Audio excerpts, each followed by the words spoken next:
Well, hello everyone, welcome back to the glorious Republic of Sorland, where we have just established a commission for the equal rights of women. We have dealt with a spy, we have thrown Petter under the bus that he so rightfully belonged under. What shall we do now? Okay, donate, sure. We have money. Now we don't.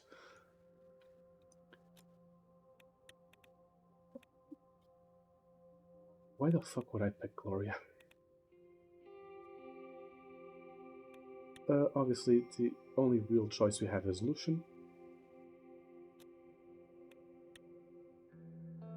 Lucian and I were on our way to my office. I was holding a mug of coffee in one hand and a folder of various documents in the other. As we turned the corner, Lucian spoke. The Ashraf anniversary is coming up soon, the most important day for the Bloodish populace. Watani Ashraf is one of your symbols, as you know. Your presence at this event would show your desire for a more unified Solvent. You will reap the benefits if you decide to go, I'm sure. Yes, you're right. Lucian nodded. We rounded another corner to reach the last corridor leading to my office. Lucian suddenly stopped in front of one of the doors. The plaque that once said Vice President Peter Vectorn had been removed. The door was halfway open, and I could see a few workers moving boxes around the room. One of us saw us and bowed his head and changed the name tag on the door to Vice President Lucian Galad. Another handyman dropped a heavy-looking box on the desk. A crunching sound was heard from within. Be careful with that. Huh. Is that your little tapes machine? You sneaky bastard. Mr. President, this move requires my personal attention. We shall discuss the Ashraf matter later. It's good to have you as my Vice President, Lucian. And I am glad to have you as my President, sir. I entered my office and asked Sylvia for a second cup of coffee to wake me up. Another long day was waiting for me.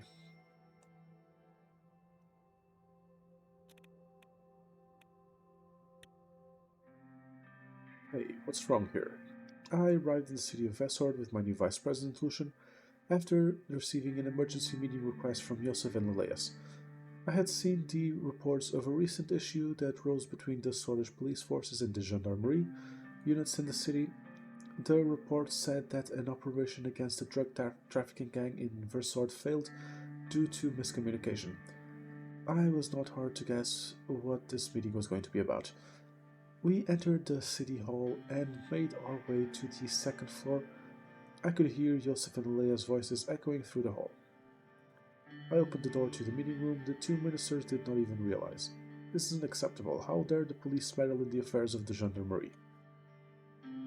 I mean, if the gendarmerie is acting on a police capacity, they fall under the police command structure. That just makes sense. It was your men who started this ridiculousness and meddled with an ongoing police investigation. Their voices were getting louder and louder. Rural security is my jurisdiction, and your men were way outside of Vessord. This isn't new. How about Bergia, Mr. Lancia? Let me remind you, I've been tasked with eliminating the BFF, and thanks to your men we have already slipped the BFF leader from our grasp before. Mr. Lancia, Miss Graf, please remain calm. What is the problem? Mr. President, Mr. Galad, Mr. Vice President, apologies, but Miss Graf here fails to understand her place. No, Mr. Lancier, you are the one who does not understand his place. If you continue to do so, you will pay for it one day. That's enough. Calm down, both of you. I am trying really hard to stay calm, Mr. President. Miss Graf, you are pushing your boundaries. Let us explain what happened. Mr. Greaser was tasked with the investigation of a drug trafficking ring in downtown Vessord. We found the evidence of a drug stash located in the outskirts of a city. If we had to act quickly to put an end to the criminal we had been watching for some time. So we immediately sent our police units to catch them and find the drugs in the compound. Mr. Lancia and his gendarmerie did not notify us that they were also moving against the same target. As a result, criminals got away and we lost months of progress. I mean, you did go out of your jurisdiction, apparently. No. Isn't there a line of communication between you? There is, but the Minister of Defense decided to avoid notifying the police department about the planned raid. The same could be said about you because the reports showed that you knew about the gang and their stash in the countryside. I started tapping on the table with my fingers.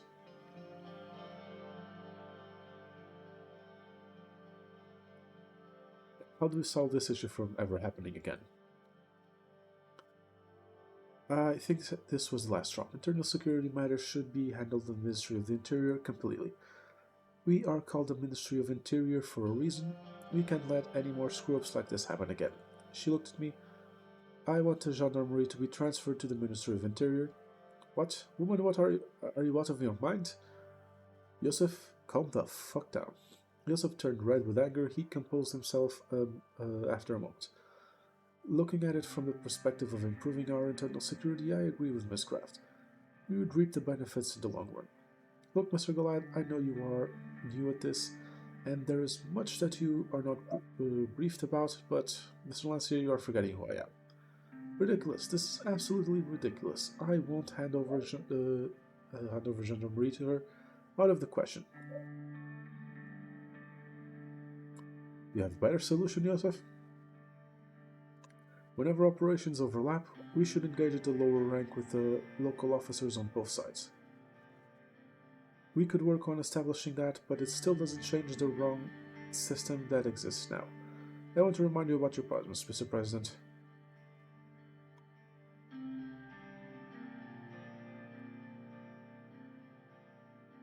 Yes, but my decision hasn't been made yet. I sure hope that you will keep your word. What promise? Now I see what's going on here. Enlighten us. What is going on here, Yosef? Lilia set us up to create this incident. Lilia spit her lips. What proof do you have? There is no way the police has arrived at the right time of a month-long search on the exact day and minute the gendarmerie raid. This conspiracy theory territory. This shit happens all the time. It very much is a conspiracy theory. This kind of accusation is unheard of. It's nonsense.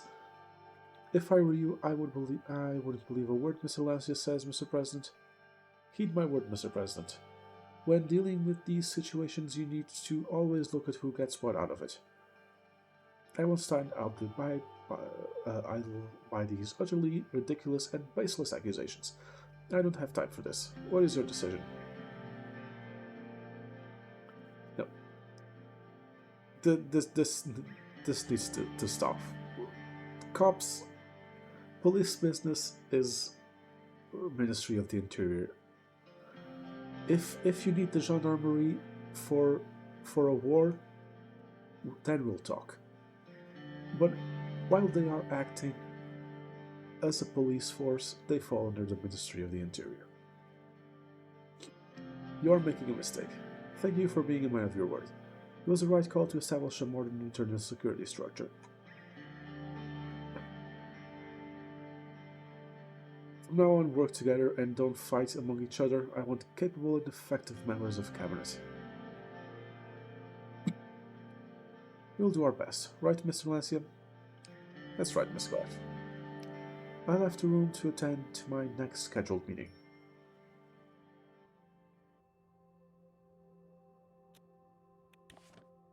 Okay, League of Women extend thanks.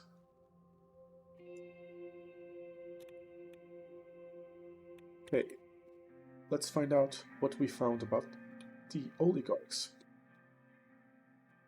Neomorga requested to set up an off-the-books meeting to relay a new development from the criminal investigations conducted by the anti-corruption police.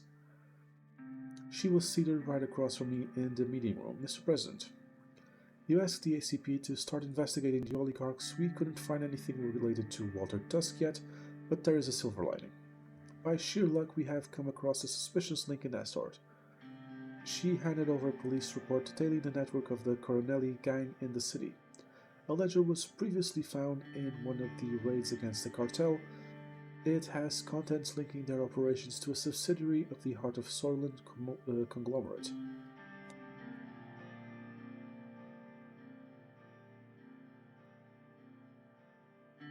It's a very big accusation, are you absolutely sure? The ledger contains several transactions. There is a case to pursue. At any rate, with this new evidence, our case against Mr. Coronti goes far past the ACP's purview. In fact, we should open a full-blown joint investigation with the Interior Ministry.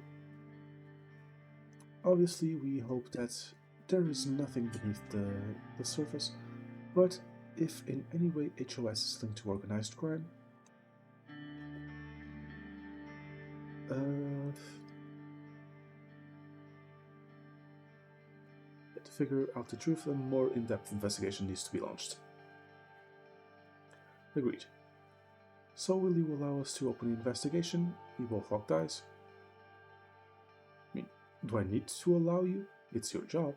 Begin an official investigation to find out if HOS is working with organized crime elements in Astort. I will contact Leleas and get to the bottom of it. Expect a report soon. Looking forward to the results. Do your best. We will. Well, that is all I had for today. Thank you for your time, Mr. President. Nia got up from her seat and left the meeting room. I'm not calling Coronti. If Marcel's cartel ties were real, this was huge news. I'm not tipping him off, for fuck's sake. I had to be careful, more so than ever.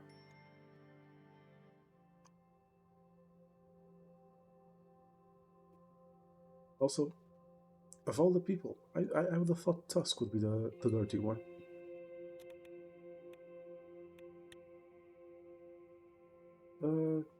Equal ability rule. Okay. Demand responses, yada yada yada.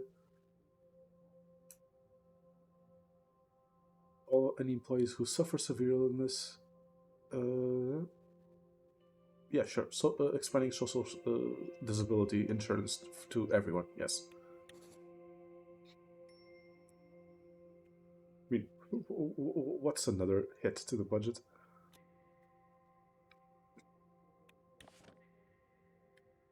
Okay, Lothburg Group investigation report.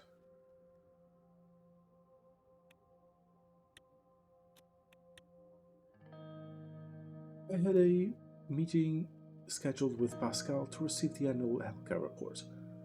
We arrived at my office with stacks of paper underneath both arms. Mr. President. He put the mountain of paper on my desk. It made a loud thud sound. I know this seems like a lot. Reviewing it shouldn't take more than a day. He measured the pile again. Or maybe two. That sounds just great. They contain very important information about the status of our healthcare. Salaries, expenditures, hospital reports, whatever you like. We can go through these together. Okay, let's begin. He continued, but I don't want to bore you, so I will quickly summarize. I breathed a sigh of relief as he put on his reading glasses to look at the document he was holding. So we have concluded our reports for the year. Thanks to the allocated funds, we have improved the healthcare in the country overall. I have used the resources to begin a comprehensive health reform.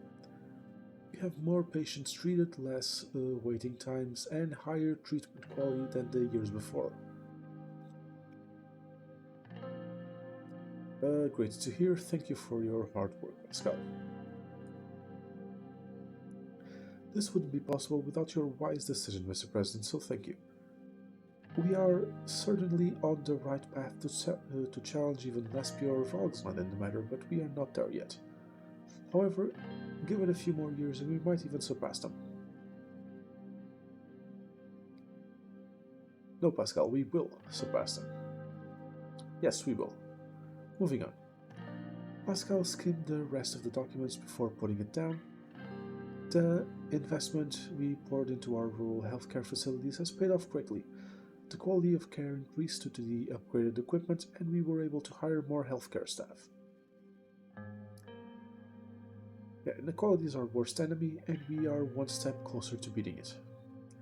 The disparity in services needs more effort from the complete to be completely solved. However, the additional funds for the rural areas are a great start. All these efforts have resulted in a clear increase of quality in healthcare services provided to our citizens. He cleared his throat. Now that I have given you the short summary, there is a very important matter to discuss. Leaning over to grab his briefcase, he pulled out a tan colored package. The package was stamped with brick red letters that read confidential. Pascal opened the package and brought out a few documents. He handed them over to me. I took the documents from his hand. It was a report from the Ministry of Health. Each page had a stamp on it that read for the President's eyes only. The report was titled Polio Outbreak in Bergia. Why is this all so heavily classified? How bad is it? For now, it seems to be under control. We have put a few villages under quarantine. The total number of infected is currently 1,467. The death toll is at 63, so 23 so far. If we have more outbreaks, the results will be terrible. Thankfully, we have received the additional funding to our healthcare. This should curb the infection ratio, although I am afraid even that might not be enough. This is a very serious matter, Mr. President. The lives of Swedish citizens are at stake. We will do whatever it takes to eliminate this threat. With that attitude, I have no doubt that we will succeed. We have done our research. There is a cure. A vaccine was recently invented in the United Contana, and the formula has been made available for free across the entire world. No matter what people think about United Contana, if the same thing had happened in Arcadia, we would be paying a steep price for it. Can you imagine? Imagine if you had like a global pandemic of sorts, and a prestigious university had developed uh, a cure, or not a cure, a vaccine that drastically reduces the chance that you will contract this disease, and if you do contract it, drastically improves your odds of survival of said disease. Can you imagine if that university would then really would that just give that if the government would make that university give the vaccine to a corporation that will then make the vaccine for profit when the all of the research was publicly funded. Could never imagine something like that happening, could we? AstraZeneca. Was it? Wait. Now I need to. I need to make sure I'm not committing libel. uh,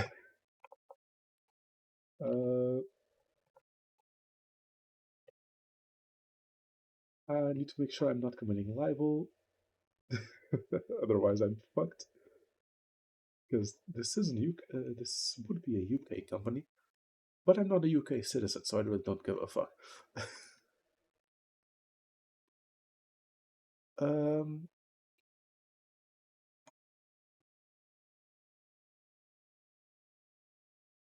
okay, where the fuck is that?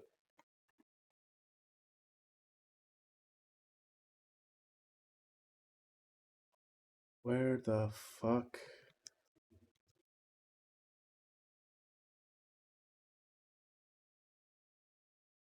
Yes, it was AstraZeneca. Okay. I did get it right. Thanks to a very good decision made by you to increase funding to our healthcare, we have the capacity to produce this vaccine locally. But I'm afraid simply having the vaccines won't help. We need to make sure they are administered. We need to implement a nationwide mandatory polio vaccination policy. With your order, I can immediately get to work to ensure we are doing whatever it takes. This might seem excessive, however, it is absolutely necessary. Yep, whatever it takes to protect Sorland, do it. Excellent. Now, if you will excuse me, I must get to work immediately. He got up from his seat. Thank you for your time, Mr. President. He left my office, leaving me alone with a lot of paperwork to go through.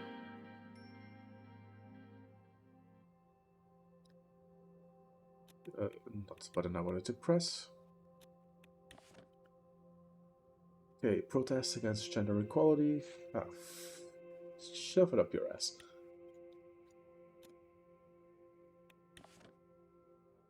Fair Trade Commission established.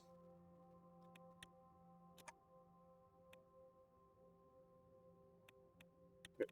First of all, healthcare spending. There is significant budget left in the Ministry of Health that we can spend on several different programs in order to improve healthcare and so on further. Funds could be used to create a medical scholarship, build a state-of-the-art medical school, give free eye tests or dental care. Huh.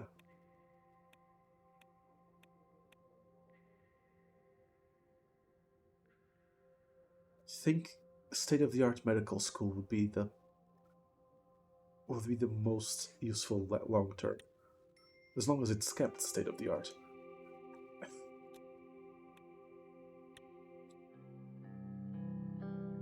Growth just stopped, just went slightly down. I don't like it.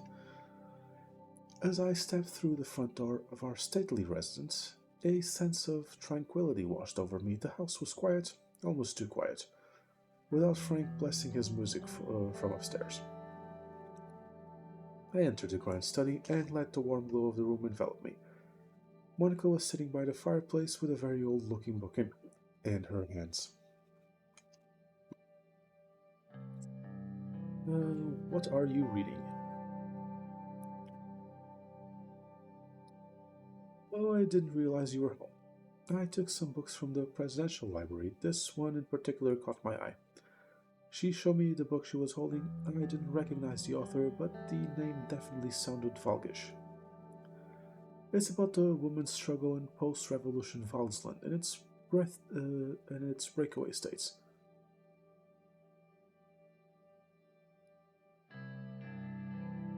Uh, from the presidential library, I'm surprised they kept any books about the Volgish Revolution. To be honest, I was surprised too. I was told it was Tarkin Soul who collected most of them. Quite unexpected, really. But anyway, is everything really going well at work? Especially after everything that happened with Perry.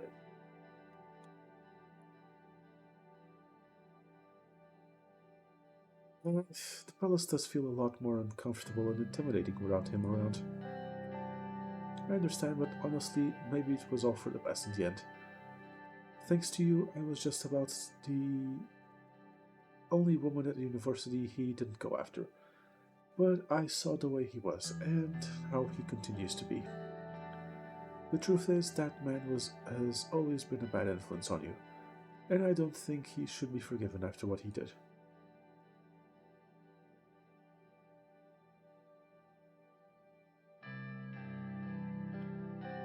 Uh, yeah, Peter has his problems, but he was my closest friend. I don't want to badmouth him behind his back. I know, I'm sorry. She sighed. I don't know, Anton. All of this seems to have put you under a massive amount of stress. I mean, more than I was already? Maybe we could make some time for a little getaway. We can have a weekend retreat out of the countryside. What do you think? That sounds marvelous. Let's make the arrangements. Great. She grinned. She grinned. Uh, just then, We heard a patter of small feet approaching the study. Diana appeared by the door with a piece of folded paper clutched in her hands. Mama, Papa, my school report came in. Ah, now we find out if we have two stupid children.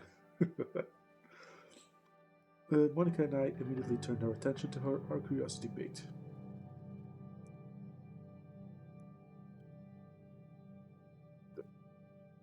I can't wait to hear about it. Diana unfolded the paper and gave it to me. I was so close to the top of the class. I heard a mix of pride and disappointment in her voice. Almost doesn't count, for fuck's sake.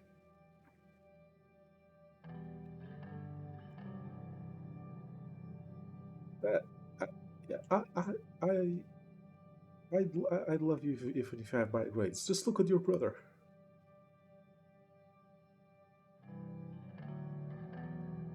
Also, as number two student. Fuck. I wish your brother had your brains. Ouch. That's incredible, Danny. You've worked hard and it shows. Yana smiled. You did great, darling. We're so proud of you. She knelt down and gathered Diana into her arms. I know, but I still feel kinda bad. I'm sure I would have been at the top if the boys at school weren't so annoying. Ever since they started letting the girls take science classes, they've been distracting us during exams, and the teachers don't even care. And then there's the stupid blonde boy Marcus. He never even studies, but the teachers always give him a higher grades than everybody else. Don't call him stupid, baby. Who is this Marcus? I told you about him, Mummy. Marcus Clavin. Huh.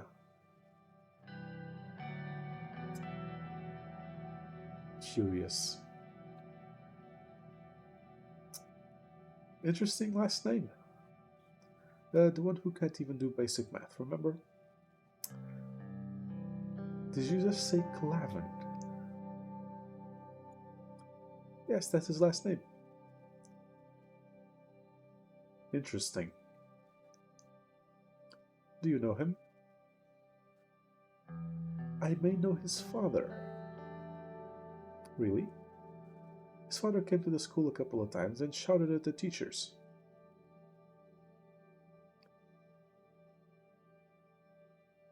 He did he? Looks like I have a lot of talking to do. Okay.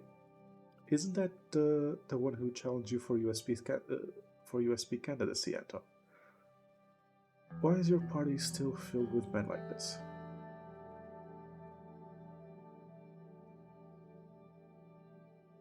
Yep, that's him, all right. Great. Anyway, are you hungry? I didn't cook today, but the chef prepared a wonderful Riesian meal for us. Yes. Riesian? Yes, it's similar to lesbian food, but better. There's a lobster dish called Torres Flambe. She wrapped Diana's hand and we walked to the kitchen together. Interesting.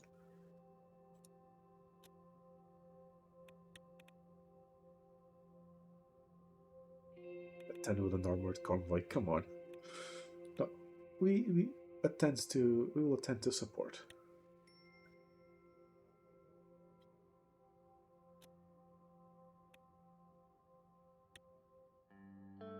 On our way to Suzerain, we stopped in there to meet with the governor of Bergia, Felix Braun, to discuss the security situation within the special zone. He wished us luck at the event and told us to be careful before bidding us farewell. After a few hours' drive, we finally arrived at the ancient walled city of Erzaran. The city had been of particular importance to the Bloodish people ever since the Islam incident and the death of Watani Ashraf over 2 decades ago. Today we were here to commemorate the anniversary of those events. The ceremonies were to be held in the aptly named Nizam Square, several blocks away from Lake Sol and the sunken ruins of the village of Azam. We entered the historic center in the presidential Cadilla. The streets were littered with broken glass and the walls defaced with graffiti. Huh. I sensed a heavy original police presence. Fantastic. Our convoy could barely fit through the narrow streets, disrupting local traffic and creating noisy chaos in the usual tranquil city. Pedestrians stared at us with concern as we and our security forces drove toward the square. I must say this was a good decision, sir. This will help ease tensions. I hope so. If we pay our cards right, I am certain. We are almost there. I can hear the crowd. I heard the chants and shouting from the outside, Lucian leaned closer to the window, listening to their voices. They seem to be chanting Yolak Bluderat. I believe that means free Bloodia in Bloodish, or something of that sort. A large crowd had assembled in the square. There were probably at least 10,000 people. Our vehicle came to a stop. I noticed an excessively high amount of regional police, as well as the gendarmerie and local police. They formed a human barricade around the square, staring intimidatingly at the crowd. Must be the governor's doing. My driver exited the vehicle and opened the door for me. We greeted my Master Leke. He swore he wore a quote over his suit, which was marked with the red and turquoise stripes of the Bloodish Movement's flag. He moved forward to greet us. Welcome to Suzerain, Mr. President. Take his hand and raise it in a display of unity. I held our clasped hands so that the crowd could see them. I heard some applause from the crowd. He pointed at the gendarmerie forces. I'm not sure how bringing your army will help.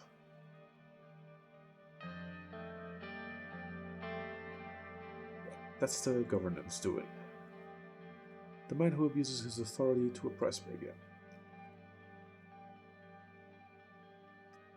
I'm supportive of you, Mr. Lucky. I want him gone as much as you. He clenched his jaw. Mr. Lucky. Mr. Galad, welcome. Shall we move on to the sanctuary then? Let's go. We made our way to the Suzerain sanctuary, which stood at the end of the squares. A much smaller replica of the Arch Sanctuary in Dire. The ancient building had a mystical aura emanating from its blackened walls. We entered the building through the ornamented large metal gates. As we walked, the noise of the crowd faded out. Everyone fell silent for the ceremony. Thousands of candles were burning inside the sanctuary, one for each person that died in Islam. The red candle in the center was for Watani Ashraf. Monsoon gestured towards the candles. Okay, let's pick up a candle. I'm not gonna pick up the red candle for fuck's sake. He picked up the candle for Ashraf and started walking out. Many others followed suit, including us. The atmosphere outside had completely changed. Not a single noise came from the crowd. We slowly walked towards Ashraf's grave. On the way, hundreds of people joined us. When we arrived, he pointed at a huge standing torch above the grave. Yes, light the torch together. We lit the torch together. I turned around and realized the sheer amount of people who were following us. They were all looking at me, wanting to hear what I would say. Brothers and sisters.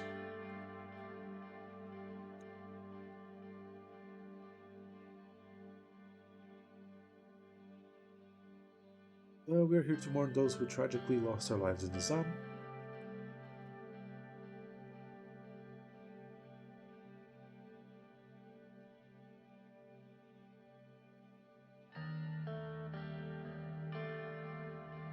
I condemn the events that led to the loss of those lives. I'm not standing here before you today as the president, I'm standing here as one of you.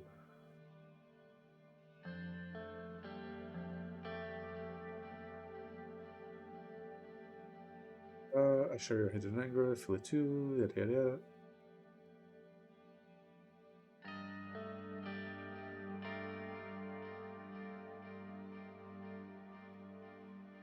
I share your hatred and anger. I feel it too. I assure you, like a red hot iron, it takes a long time for it to cool. But I look at the lost lives and think, what would they want? An old man from the crowd, for an old man from the crowd yelled, "He is right."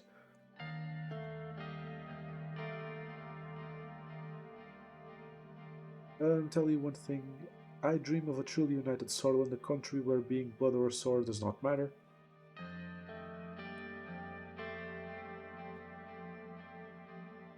Uh,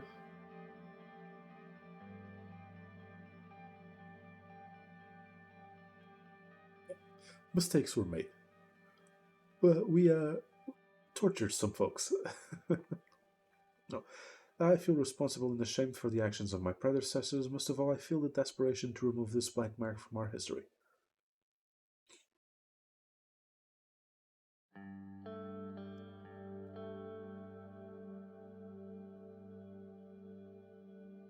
Uh, Responsibility falls on all of our shoulders because we don't have anyone but each other.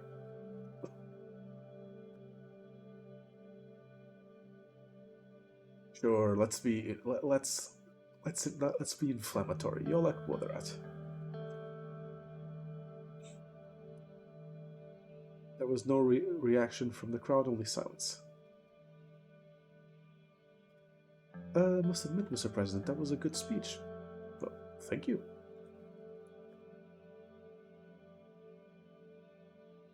Thank you. He extended his hand to me for a handshake. Let's hug him. Instead of going from the handshake, I spread my arms and hugged him. Suddenly, the crowd erupted in applause. Thank you for this, Mr. President. I don't think the people of Erzarin will ever forget this.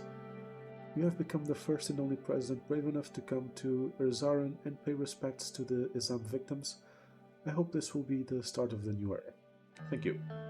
Lucian rushed over to me. Sir, it's time to go. We started making our way back to the convoy. Well then, sir, this will prove very useful in the upcoming elections. Not everything is about votes, Lucian. It's not? We entered our vehicles and started making our way back home from Ezran. And Lucian, not everything is about votes. Okay, but the briefing on the current political situation is going to have to be left for next episode. Thank you all very much for watching. As always, I have been Pope. Please remember to like, comment, and subscribe. I will see you all next time.